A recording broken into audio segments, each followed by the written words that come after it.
Welcome everybody to the Camping Life with Tim. I spent a few days at Tyler State Park doing a park review, checking out what they had to offer, the park store, the picnic areas, campsites, some information on the trails, the boat rentals, and yeah, this is kind of a recap of of the park visit. I want to do a little more detail on the pricing, and also I did find out a little bit more information on the Blackjack Savannah camp area because I couldn't find any prices or a whole lot of information on it, but I did find out that is more of an overflow lot. So I guess when the park is full, they can put you down there in the Blackjack Savannah camp area, and I believe they told me it was like $25 a night. It does have electric hookup as well as water, no sewage, but it's basically a circle down there that's got a fire pit with grill, picnic table. There is kind of like a little covered type pavilion, I guess, in a way. But you have no privacy because you pretty much see everybody that's there because you're all in a circle. It also does have a restroom shower there, and I found out it is the newest one that was constructed there in the park, so it is top notch. It's awesome. So I've heard some people say that in the campsites where they're out, the restrooms there are kind of dated. They're older, but they are clean and usable. But there's still some people a little more picky than others, and yeah, they'll go to the Blackjack to use the showers there. So, I guess that's kind of a preference that you can choose on whether you're satisfied with the ones in your camping area or whether you want something a little more modern and want to drive over there to the Blackjack camp area and use that facility. On the trails, I basically just did information there at the entries of the trails, and of course I had a little bit of confusion in my description of where we were at, and I tried to put in little keynotes there in the video on where I made mistakes, but there was one that I talked about that older people, we're not as quick as younger people, but I said something basically like older people take your time, and then I said older people, you can just truck right along. Well, I meant to say younger people can truck right along. So I will have little errors here and there in my videos because I do try to cover as much information as I can. But sometimes, with me putting out that information as quick as I can to kind of keep these videos as short as I can, although sometimes they are a little longer than that I planned. But, if I'm going to give you the information that I think is beneficial to you, sometimes the videos are a little bit longer. Anyways, I hope you are enjoying the videos. It's giving you information about these state parks, I guess in a way kind of a heads up so you know what to expect when you come. Also, when I was talking about trails, I was hoping to put in some short clips to take a look at some of the trails. It wouldn't let me download that footage back on my computer to edit it and pull out little short clips to add to the video. However, you can go to my channel, The Camping Life with Tim, and scroll down through and find the videos of where we were hiking the trails, whether it's the A trail, B trail, C trail, D trail, the Whispering Pines, or the Lakeshore Trail. I didn't do a video on the Easy Loop or the Blackjack Trail, which I didn't even put the Blackjack Trail in my description, but it is just a little short kind of a loop right there at the Blackjack Savannah campsite. But yeah, you can always go back to my channel and check out a little bit of what the trails look like there, in that spot. However, I did the whole walk video of the whole trail, especially the B trail, which is the longest trail there. It's 3.1 miles, I believe is what it was. I couldn't do that all in one video, especially just walking it and videoing it. So I had to kind of break it up into 3 videos, part 1, part 2, and part 3. But yeah, you can go back and check out those videos, kind of give you an idea of what the trails look like, the terrain, especially on the challenging trails, because it is up and down. Pretty much most of them are up and down because you are in the Piney Hills of Texas. But it does have some flat spots. But it will give you a little idea, especially, if you're a biker and want to ride these trails. However, you can't use a bike on the Whispering Pines or the Lakeshore Trail. But all other trails are bike accessible. And I will tell you, if you're, I don't know, I guess I would say you'd have to be a real good, mountain biker to take on the C trail and the D trail, because they are challenging. There are some steep up climbs as well as going downhill. So you got curves in it, it zigzags back and forth. You got roots and rocks and ditches. And it changes every time that I go. Especially after rain, it washes out a lot of the dirt. The roots stick up higher. Makes the ruts a little more, I guess, kind of curvy. You never know when a tree is going to fall across the path, so you might be trucking right along on the trail and come around the curve, and yeah, there's going to be a tree laying right across the path in front of you. So, kind of be aware that when you are out there riding your bike on these trails, you're going into a curve, yeah, pay a little more attention. You might want to slow down a little bit just in case, because we'd hate for you to be trucking right along and come around a curve and a tree be laying there, and yeah, one or two things are going to happen. You're either going to be able to react and stop real quick or dodge it, or yeah, you guessed it, you're going to crash. So let's try to avoid things like that happening out there. We don't want anybody getting injured. We want everybody to come to these parks and have a good time, enjoy them, being out there with nature, listening to the sounds, being able to see wildlife. And yeah, each time I walk it, even though it's the same trail and going the same directions and the same path, it always seems a little different to me. I am seeing things that I missed the first time around. I run into wildlife in different spots. They are awesome to hike. I do enjoy it. It's almost like being in another world. So beautiful, peaceful, quiet, and yeah, come to these state parks. Bring your family. Get out, enjoy. Hike some of the trails. Go to the day use area. Have a cookout. The kids can go swimming. Hey, if you're into camping, they got some awesome campsites. Whether you want to do tent camping, have a trailer or an RV, or even you have no type of camping equipment, they do have cabins, and these cabins are real nice, and they have screened-in shelters. Yeah, it's awesome. They rent boats there. They got a large park store that carry quite a bit of supplies that you will see that kind of information in my videos. Picnic areas are awesome. This is a great park. So anyways, we'll take a little break here, and then I'm going to start going through the campsites, which ones they are, the pricing, what they have to offer, and give you a little bit better detail there that I didn't give in the videos. I did a drive through around where you could see the campsites, and of course that sometimes doesn't show you a whole lot of detail of the campsite. It gives you a general idea.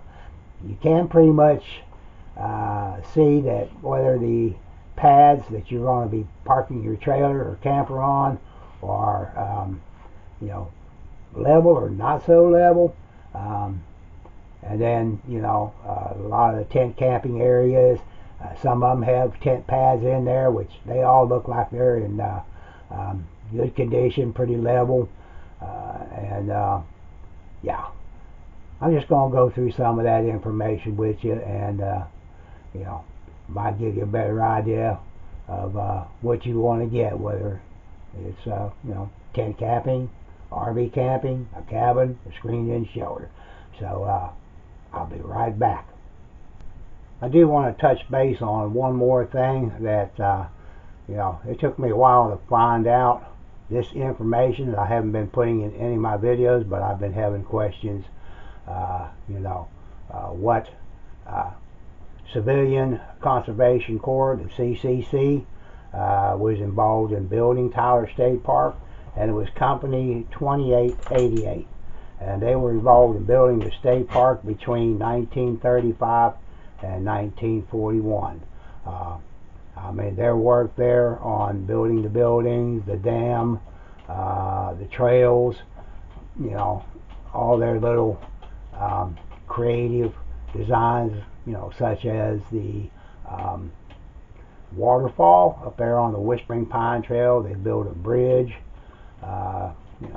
They did a lot of work on fixing this, land up, this park up. They planted a lot of trees. They did a great job for what they did in that time. So I wanted to put that in there because, I was always kind of curious of what CC Company worked on that park as well, but now I know. So, let's take a look at, the pricing, and,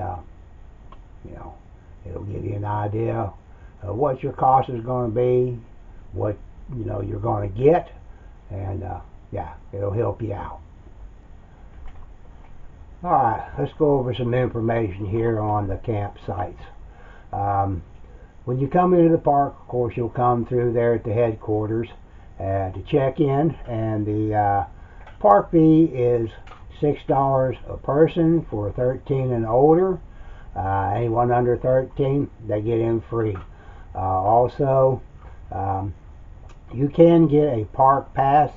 It's good for the year. It's $70. You do, get a little bit of break on some of the things that you do in the park. If you rent the boats or purchase anything from the store, you'll get a discount. And everyone that's in the car with you, everyone will get in free. So park pass is beneficial, especially if you spend a lot of time going to parks, as well as got a pretty big family. So it does add up if you spend a lot of time going to state parks. So it is beneficial kind of have a park pass. Anyways, we're going to go with the first campsite, which is Lakeview Campsite. There are 18 sites in here, and it is full hookup. So that means you're going to have sewage, water, and electric. The electric is 30 amp and 50 amp, plus a 20 amp. It does have a picnic table, and I'm pretty sure they were on concrete slabs. I believe all the picnic tables are on concrete slabs. They do not have any type of cover over top of them, so hey, you might want to bring your little canopy and stick out over top of your table. That way you're in the shade. But most of these sites, with all the trees around, there is a lot of shade, so you may not need it at all. Also, it has a lantern pole. It has a fire ring with a grill. The restrooms are nearby, and tents are allowed. You can set up a tent in this campsite area. It is $32 a night, and you're allowed 8 people in this site. They do have something that they have posted on all the campsite areas. If you're going to be there Friday and Saturday, you have to basically get that site for both nights. And then they have a 3-night minimum for Memorial, Labor Day weekends. So, figure on Friday, Saturday, you're going to have to be there both nights, or on those 2 holidays, you have to, be there for 3 nights. So, keep that in mind. Next one is the Big Pine Campground. It also is a full hookup, so you have the picnic table on a slab, no cover over top of it. It's got electric, water, and sewage. Electric is 30 and 50 amp hookups. You got the lantern post, fire ring with a grill, and restrooms are nearby. It is there are 39 sites in this camp area. It's $28 a night, and you're allowed 8 people. Okay, then we'll go down to Cedar Point. There are 12 campsites, 8 people per site. It is, let's see, it's just water and electric only. There is no sewage hookup. Picnic table on a concrete slab. 30 and 50 amp hookup for your electricity. Fire ring grill. It's got the lantern pole. Restrooms are nearby, and tents are allowed in this campsite. It is $24 a night. And then you have basically your, I guess, in a way, primitive campsites, but they do have water, no electricity, no sewage, and restrooms are right there close by. But there are 4 campsites for tent camping: Dogwood Ridge, Red Oak, Hickory Holler, and Sumac.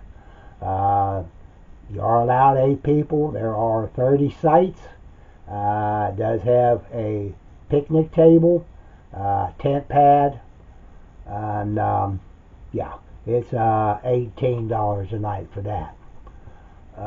They do have double campsites in Cedar Point.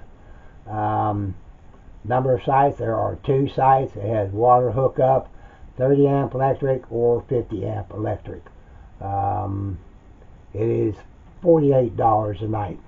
It doesn't tell me how many people are allowed in that campsite, but yeah, that is basically, I guess, more for like a group type camp area. Okay, and let's take a look at the screen shelters. The screen shelters, there are 29. You are allowed 8 people per site. It has a picnic table on a concrete slab. It has water, electricity, interior light, lantern pole, fire ring with grill. Restrooms are nearby. You are not allowed pets in this area, but pretty much, all the constructed buildings, like your park store, the restrooms, the cabins, the screened-in shelters, even there at headquarters, no pets are allowed in any of the buildings, as well as there on the swimming area beach. No pets are allowed down in that area. So there are places that you are not allowed to take your pet, but pets are welcome here at this park. If you're tent camping, you have a pet. If you're in an RV or one of those spaces, you're allowed a pet. If you're out on the trails, you can have a pet. On some of the boats, you're even allowed to take the pet out there on the boat with you. So, yeah, pets can have fun too. Anyways, 8 people per site, 29 site, and it's $32 a night. And then we have the cabins. Get it to bring up here. It's being slow on me this morning. There we go. Okay, cabins. Now it says that it sleeps 2, because there's only 1 bed in there. It sleeps 2, but you are allowed 4 people per site. There are 6 cabins in this area, and the cabins, they do not have kitchens or restrooms.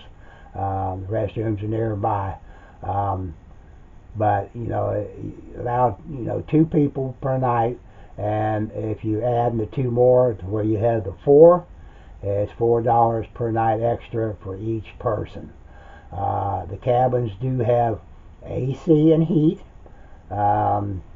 It does have water, which is going to be outside. It has electricity. It has interior lights. Outside it has a lantern pole. It does have a refrigerator, microwave, and table and chairs inside, and the one bed that's in there is a queen size bed. But there is space where you can, put you down a blow up air mattress, for someone to sleep on, or a cot. You probably could get, two of those in there and still have room to maneuver around. You got to bring your own linen, pillows. It doesn't have that. Outside does have the fire ring with grill, and like I said, the restroom showers, they're real close by. Anyways, it is $60 a night. I have stayed in these cabins, and yeah, they maintain those and keep those up great. And the one cabin, the place I was staying with my grandson, yeah, we had a family of raccoons come down and see us. Yeah, they were pretty friendly, of course, they kind of kept their distance, and Mama kind of kept an eye on them, and, make sure we weren't going to harm any of them, because we didn't want to get in confrontation there. But it was awesome having a bunch of little baby raccoons and the mama come into our campsite, check it out. I know what they were doing. They were kind of hoping we were going to give them a snack, but, please don't feed the animals. They were meant to live off nature the way they're supposed to. We don't want them thinking that, they come into the campsites that humans are going to, feed them. They're going to get dependent on humans, and, when they have to go back to living off nature, they may not survive. So please do not feed them. Enjoy them coming around, take pictures of them. The kids will get ecstatic. Of course, if you have, wildlife, there's a family, I've got young ones, keep an eye on your kids, because if the mama feels her babies are being threatened, she is going to get defensive, so we don't want anybody getting hurt. So anyways, $60 a night, and they do have a $75 deposit, which you'll get back if you do not do any damages to the cabin, and you clean it up before you leave. So that's always good. Alright, let's look at some of the areas that are more for groups, for if you have a wedding party, a birthday party, a family reunion, some kind of, church group, or that's going to come to the park. Anyways, they do have a group dining hall, which is right there in the cabin camping site area. You're allowed $60. There is a $75 deposit for cleaning fee. It does have AC, has water, electric, interior lights, microwave, refrigerator, stove and oven, ceiling fans, and double sink. It also has a freezer. There are 8 tables and chairs that you can set up on the inside, as well as a big smoker grill and a picnic table outside. And it is right next to the restrooms. It is $150 a day to rent that area. The Northwoods Pavilion is allowed up to 70 people. It does have water, electricity. It's a covered pavilion, so if it's raining, you're good. It does have ceiling fan and lights. Several picnic tables. If I remember, I believe there was like maybe 10 picnic tables there. But there are enough room to where you can bring your own fold chair, to kind of set up, have some more seating. It does have a pretty good size standing grill that you can also use. It is $75 a day, and then you have another picnic area, which is the Post Oak picnic area, and it's basically several picnic tables in a row. I believe there's like 8 picnic tables possibly, and yeah, there's no cover over top of it, so yeah, it does have a standing grill, and restrooms There wasn't a restroom right there, but you are pretty close to the day use area restrooms where you can get to those. 30 people per side is $25 a day. And then you can also rent out the amphitheater. If you got some kind of program you're going to be doing there, they have several rows of benches. Says 75 people. You can get in that area. Restrooms close by. Excuse me. And it is $25 a day. Now I did mention earlier about the Blackjack Savannah Air Campground area, and it is more of an overflow, but they do have like a little pavilion there, and I do believe they will rent that out as some kind of a group function as well. But it's mainly used for like overflow when there's no other spaces in the park, and you still want to spend the night. You do have the option of going and setting up, in that area. I think that pretty much covers, everything. Yeah, when you go into the park, be sure to ask them for a, park map. It'll kind of help you navigate around the park, know where things are, as well as get you a trail map. It gives you some information on the trails, whether it's easy, moderate, or challenging, and it'll show you the locations where you can get onto the trails. Let's see. Yeah, I think that pretty much covers it. Let me add in one more thing. If you have children, be sure you go into headquarters when you get there, because they do have different programs for kids.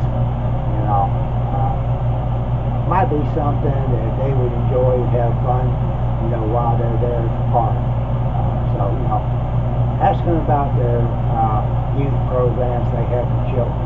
And also do know that occasionally on weekends they do have some type of event going on, whether it's hiking the trail with a guide, bird watching, stargazing.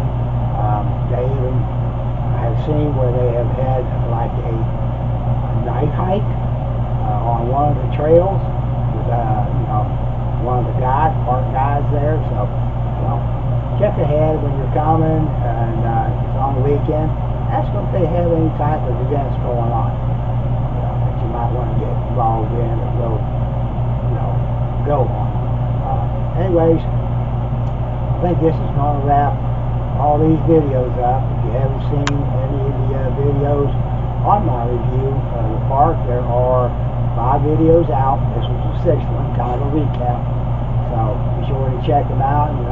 History on the park, seeing information on the trails, seeing information on the day use areas, store, boat, picnic areas, swimming, different things around the park that they offer. They do have a boat ramp. If you bring a boat, you have a place to put your boat in.